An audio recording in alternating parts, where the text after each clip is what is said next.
major audio snafus in this episode and some other technical snafus as well, so I apologize. It's not as good as I'd like it to sound, but the other guys sound fine, so please enjoy. Hey everybody, and welcome to episode 110 of the Walking Dead TV podcast. I'm Jordan from Jersey, joined tonight by Mr. Aaron North, Mr. Russell Latham, and Mr. Jim Dietz. How's everybody doing? Good. Doing well. I'm sorry I wasn't here last week to make a whole bunch of jokes about pudding. We can make a whole bunch of jokes about the Zombie President's Day weekend that we just had. And I think I should start out by apologizing for, I think repeatedly in last week's episode, calling the episode Alive, maybe? Or I called it something other than After, which was the actual title. I even posted it with the wrong title until Aaron quickly let me know, hey, you got it wrong, so I fixed it. Thank you, Aaron. And I apologize. But this week's episode is titled Inmates, and it's episode 410. So this week we got a bunch of different stories. Before we even get into them, did anybody have a favorite of the three main stories? I would say the Tyrese story, just because any episode that can make me scream at my television the way that one did, it just seems like one that's going to stick out with me the most. Scream in a good way or scream in a bad way? Screaming, well, I mean, the desired effect was to have you really frustrated with Lizzie and not know what's going to happen, so I'd say I guess that's a good way, but I was certainly not happy. I'd say frustrated is an understatement. Frustration was not exactly how I would describe my feelings towards that character in her story. With that stated, I do think those characters are going to be some of the most interesting to me beyond Rick, Carl, and Michonne these days. What about Russ and Jim? Mine was the Glenn segment. I like Glenn's. I liked Beth and Daryl's, and I think I'd agree, though, that the Tyrese story was my favorite. That just had the most moments of me being surprised or being revolted, or it just had my attention the most. Well, somebody has to change a baby's diaper at least 3 or 4 times a day. I really could identify me. I couldn't imagine trying to change one and also keep your eyes open for zombies. So that scene really got to me, so I'd have to say that one as well. I certainly like the anthology method of storytelling this episode. I wouldn't say that it was a perfect episode. We'll get to why and whatnot, but I do like that. Like, while I think After's a better episode than this, I think this one's almost more interesting to think about just because of the various reactions that this episode's gotten from everyone that's kind of responded to it so far. I actually preferred this one to last week just because more happened. We got to see more of the story, or more. There's not only more progression, but we got to see more of what happened in the aftermath, more than just Rick and Carl. So. And Russ, what did you think of this episode in its similarities to the most recent episode of S.H.I.E.L.D., in that it both told one time period but a little bit disjointed, so you would see the aftermath of certain things before you'd see how they actually happened? Yeah, this one, I mean, the main difference is this one didn't really have a lot of overlaps. We saw a couple, so this was more like distinct stories than it was, with S.H.I.E.L.D., I think they were just trying to tell the narrative from different points of view to kind of give you a 360-degree view of what was going on. So I think both had their effectiveness. I did like this one a lot, though, with Walking Dead. And we talked before about, when episodes focus on characters instead of jumping all over the place. And, I think when we get to the end and we wrap things up, my thoughts will be a lot more succinct on why I like this episode as much as I did. Right on. Well, what do you say we get into the actual episode discussion then? Let's do it. Alrighty, the first story we get is Beth and Daryl. And the entire segment is kind of different than the others in that it's narrated in a style. You're hearing Beth read from her journal, or kind of read what she's written in the journal as we see the story of her and Daryl after they escape from the prison. We start out with them sitting around a campfire, and they're kind of debating whether or not they're the only survivors of the prison attack. Beth, of course, says they can't be. Daryl says, that he's not even sure that anyone did escape, and she points out correctly, well, we know at least some people did because we did. And they decide to see if they can track some of the other survivors. I think it's interesting in this part. First, Daryl is the one who's like not wanting to go on and just kind of dejected and frustrated, not even willing to track to see if they can track the others. And Beth is encouraging him. And then by the end of the segment, it's the other way around. Daryl's having to encourage Beth to go on. The pairing of this first segment was it made me like cautiously optimistic because I'm like, all right, well, we got Daryl, so that's good. Beth's here. Let's see where this goes. I'm not sure. I wasn't sure at this point what the episode was going to be like, if we're going to follow just these two or these two and then some other group. But of course, it ended up being the entire group of survivors. So I was wondering how much I was going to be able to take of seeing the Beth Daryl combination, because I just honestly I feel like Beth has kind of been the weakest link of this cast for me for The Walking Dead. So ideally, it could have been like, hey, this character's finally opened up and developed or something, or not, and it just ended up like, okay, it's just like this is the first part of the episode, we'll move on. So, overall, I mean, the pairing was like fine. At least she didn't break into song. Yeah. And this campsite is the same campsite we'll see later, right? Is that the first crossover we have? We see this campsite first, even though technically Tyrese and gang visited the campsite before they did in a time frame manner. Yeah. And did you guys notice on first view what you were supposed to be seeing in the foreground of the shot? Did you have any guesses of what it was, or did it completely pass you by until later? I personally saw a rabbit that was like knifed because my friend was like, what is that? And I was like, I think it's like a rabbit that looks like it's been cut up. That's what I saw, or eaten, either way. I had no idea what it was, but I definitely knew we were supposed to notice it, just because of the way that the camera was framed. And you definitely are going to see it. It's white on a very dark background. So they head off into the forest, following whatever trail they can. They find some footprints and such. Eventually, they make their way down to the train tracks and fight off some walkers. Beth spots Luke's shoe next to a pile of fresh human remains, and she breaks down crying, with Daryl looking on. Which guy was Luke? I was going to say, which one's Luke? Is that a kid, or it was a small shoe, right? It looked like a kid's shoe, yeah. Yeah, that was my basic assumption, that we essentially got rid of some of the smaller, younger members of the prison, and this was a way to show that without actually showing us, see zombies chewing on people, or little kids, little people. Warwick Davis did not make that of the prison.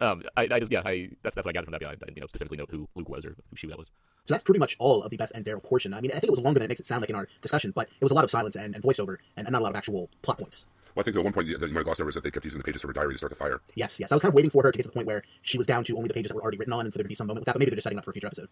Yeah, I mean, it was an interesting way to kind of contract, because there's just the two voiceovers. There's one at the beginning and one at the end of the segment. If I'm remembering that sounds right. Yeah. From Wikipedia, Luke is a young resident of the prison community and is seen attending Carol's story times. Daryl saves him from advancing Walker during the breach on Sabak D. When the governor attacks the prison, he escapes with the children and Tyrese. Oh, okay. Beth and Daryl later discover Luke and Molly's bodies being devoured by walkers. Kids. Which is the scene you just described, right? So two of the kids. I do remember Daryl picking up that kid during the attack on Sabak D. So we then transfer over to the second story of the episode, and that's Lizzie and Mika. Was it Mika or Mika? Mika. So Lizzie and Mika, sisters of course, who were put in Carol's care after their father died, and then when Carol was sent away, they kind of did their own crazy things until they met up with Tyrese at the end of the first half of the season. So of course they're still with Tyrese. They're talking a little bit, and then Tyrese turns around and we see he's carrying baby Judith. So you can stop questioning. Judith is definitely alive, and the people who have theorized that Tyrese could be seen carrying a small object during the last moments of the first half of the season were correct. He really did have her. Yeah, good for you guys. I didn't notice, but I didn't think she was dead either. So okay.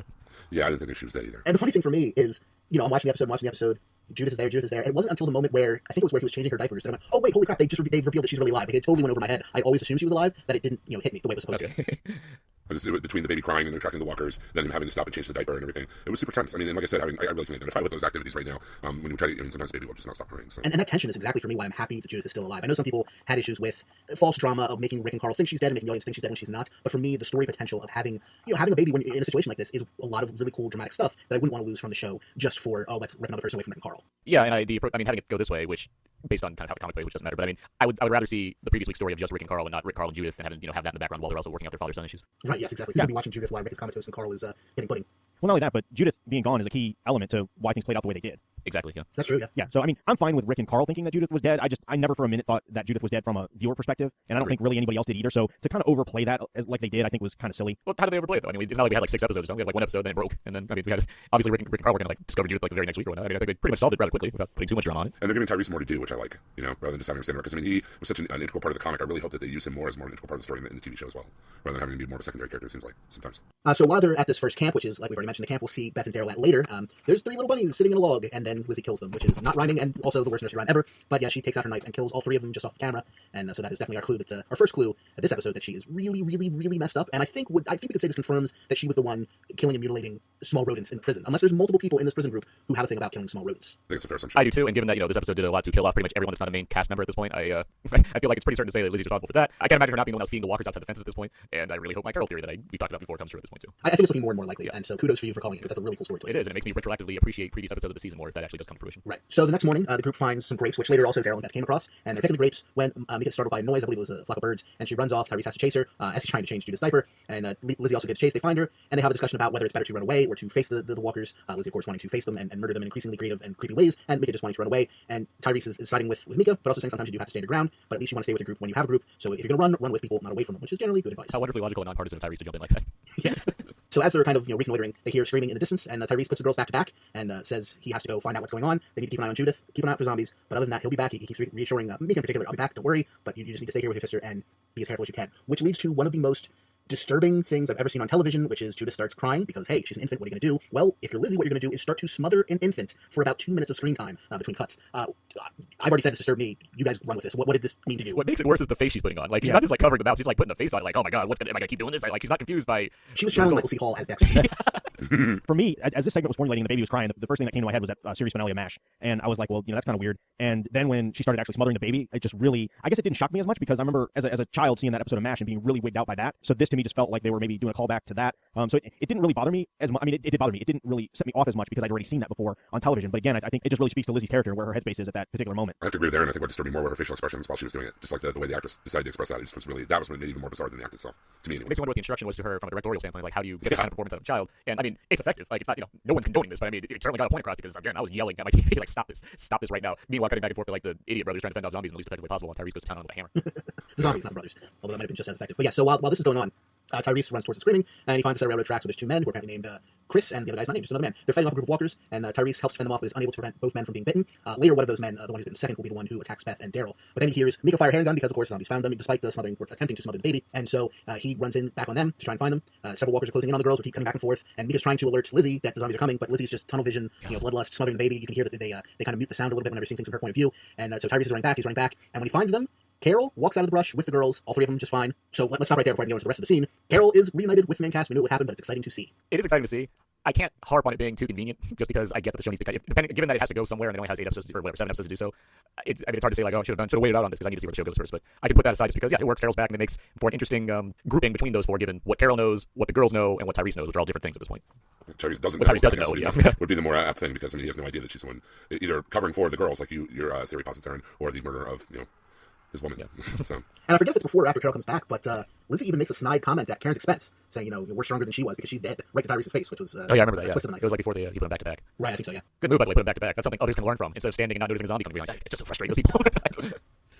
So after they meet up with Carol, again, there's that man who later attacks Beth and Daryl, but before he dies, he tells Tyrese and Carol and the girls, follow the tracks this way. There's a sanctuary up the tracks. You'll be safe there. Learn from my brother's mistake. You should be there. That's a safe place to be. And they see on a, I guess it was a side of some shack or something, there was a sign that said Terminus and had a part marked on the map, and of course it's been pointed out many places, but Terminus is the original name of the city of Atlanta because it's where a railroad ended, Terminus, terminate. That's where that Atlanta railroad ended at a certain point in history. I don't know that they're saying that sanctuary place, the Terminus, is actually Atlanta, or if it just took that name, because you wouldn't think you'd want to go into the heart of Atlanta, but it could be maybe, some big train station nearby Atlanta. I think they just took the name. It's like, hey, that's fitting. beginning. And of course, this is referencing back that radio message we heard the first half of the season. Those who arrive survive, because that's written above the sign. Well, the main railroad tracks would end at the terminus point.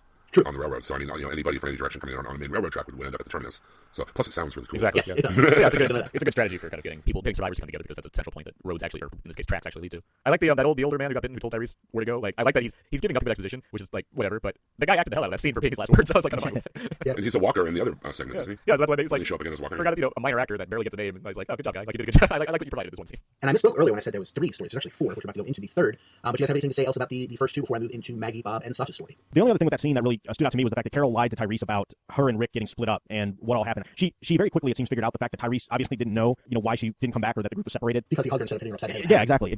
So I'm really curious to see how that's going to play out, because I would almost think at this point Tyrese could just let it go, just because of how crazy things are and the fact that he was able to keep the girls safe. I don't know how it's going to play out, but and Carol's reappearance to me was pretty. I was totally okay with it. I mean, the fact that she would go back to the prison at a distance and kind of scope things out, maybe just see how it went for a while, to see if maybe she could talk her way back into everybody's good graces. So the fact that she was kind of there when all hell broke loose and was able to kind of piggyback on to make sure that her girls were okay, I totally bought that. And it was just a great moment to see her show back up. Yeah, I agree with all that. And I mean, to be clear, just in case some people haven't heard it, my theory is that I think Carol has covered up for Lizzie. I think Carol may have moved the bodies, but I think Lizzie might have been the one actually responsible for the deaths of Karen and David. So if that is the case, that could prove to be very interesting in the coming weeks. And as kind of we see how Lizzie's dealt with, how Carol maybe breaks the news to Tyrese in a slow way, and how that eventually meshes with them presumably meeting up with other members of the group. So I mean, all these things make for a potentially very intriguing kind of follow-up to that storyline. Absolutely. I like Melissa McBride as an actress, so I'm glad to see her back. For sure, yeah. It's only been a few episodes. Yeah. And if my theory's not wrong, then the show, I'm out of here. I don't know. You go, Aaron. Bleep that, Jordan.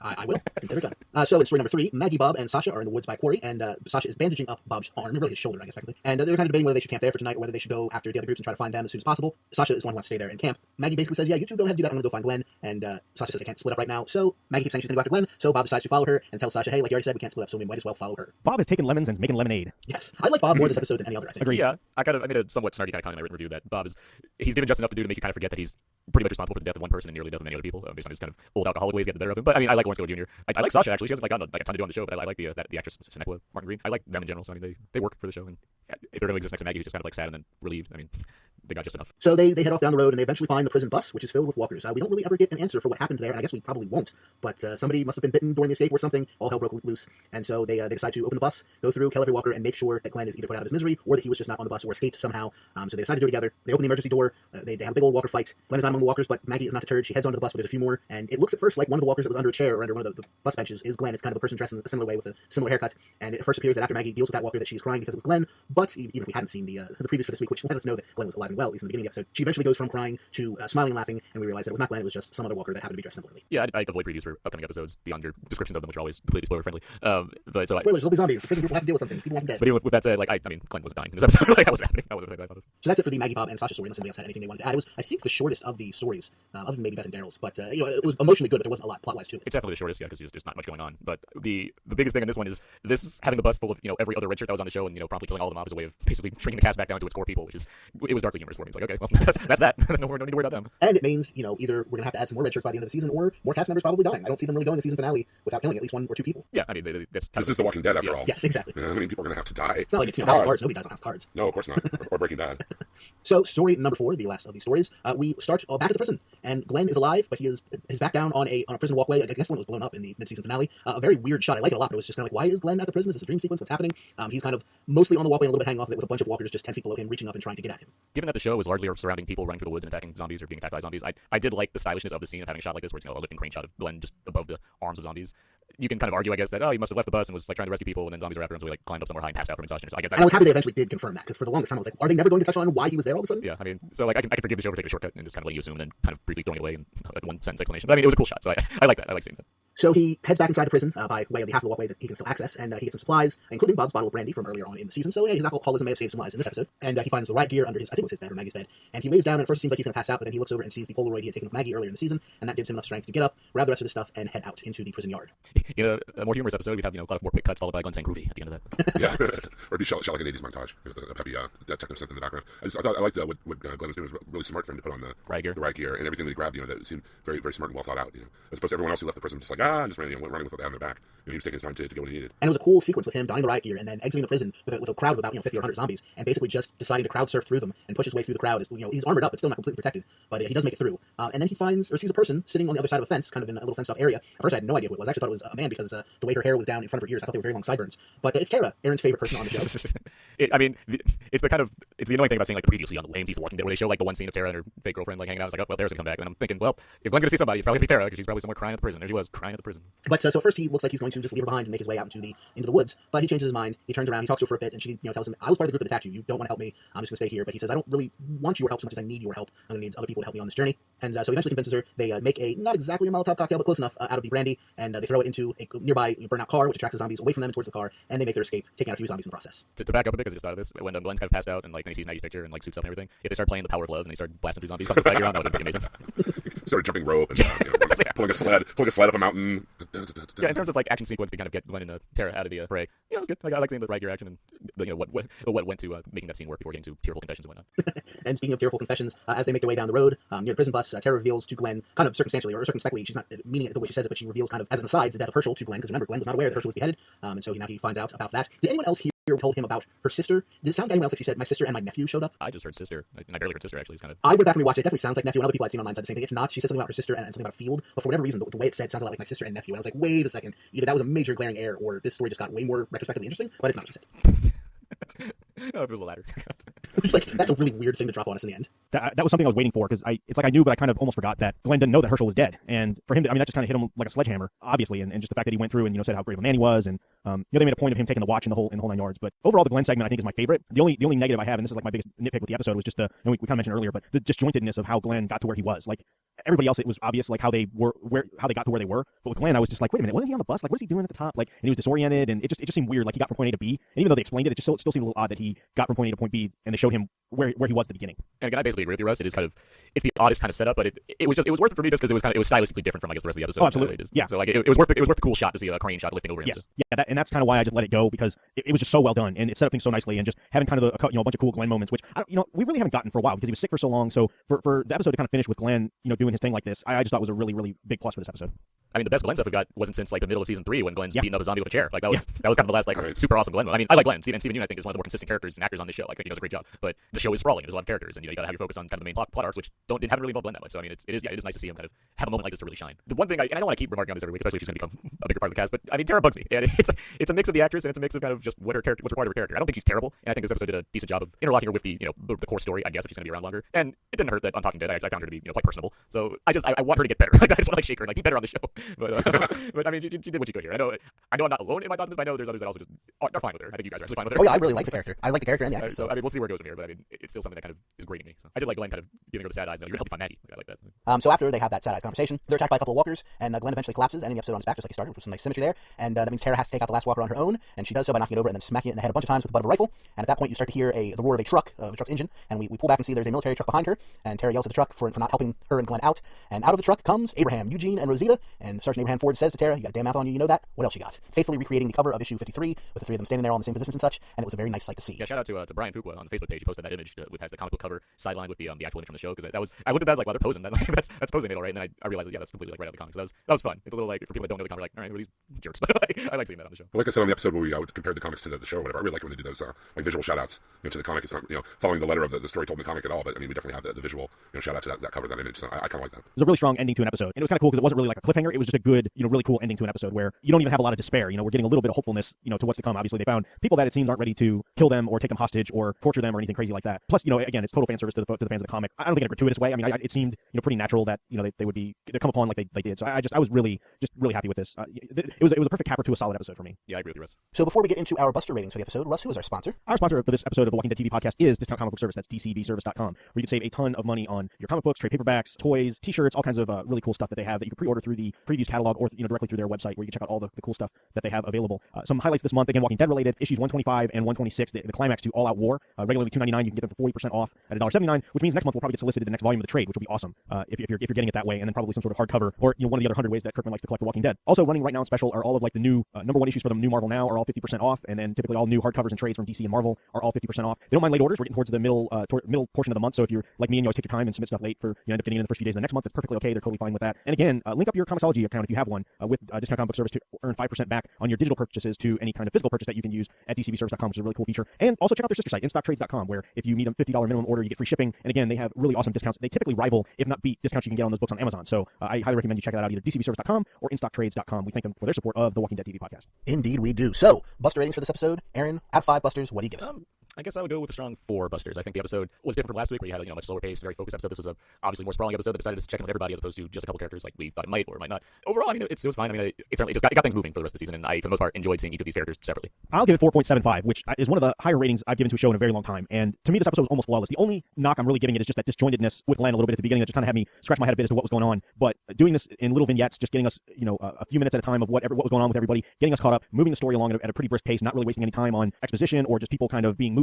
The bit with Maggie on the bus, I thought was so awesome. I just was really blown away with her performance. I mean, and then the fact that we never really got the reveal, for her standing in that bus and just completely break down. And we know that she broke down because it wasn't Glenn, but knowing the show and knowing the comic and knowing nobody's safe, I mean, I wasn't completely convinced that they might not try and pull killing Glenn. So it kept me kind of on the edge of my seat a bit, but it was just really, really well done. And I was really, just really happy with it overall. I can't think of anything, like I said, other than that one little bit that I would have changed or done different. And like I mentioned before, the whole spotlighting Glenn and kind of putting the focus back on him a bit and giving him something really good to do, I thought was solid. And it just highest praise for me for this episode. I give it a solid 4 Busters out of 5. I like the conceit of having Daryl track, what had gone on before, and the whole disjointed time thing. I thought that worked really well. I like the way they had the different vignettes with the different groupings of characters after what happened at the prison. And we got to see a little more of the aftermath, the fallout, who ended up with who, where they ended up going. I like the way they set up the Terminus stuff. I think that should be an interesting story thread going forward, and it could play out to be something really cool. And plus, it gives us somewhere to go now the prison is going. Rather than just having everybody wandering around aimlessly. I'm glad to see Melissa McBride back as Carol. I really like what she brings to the table, both acting wise and her character, and the tension between her and Tyrese and all that, and see how that plays out. I just thought it was a pretty strong episode overall. So 4 out of 5. I will give it a 4.5. I enjoyed the episode all throughout. A few little minor things here and there that bugged me performance-wise, but nothing particularly major. I really love that Tyrese story, particularly the Lizzie stuff. As creepy and disturbing and terrible as it was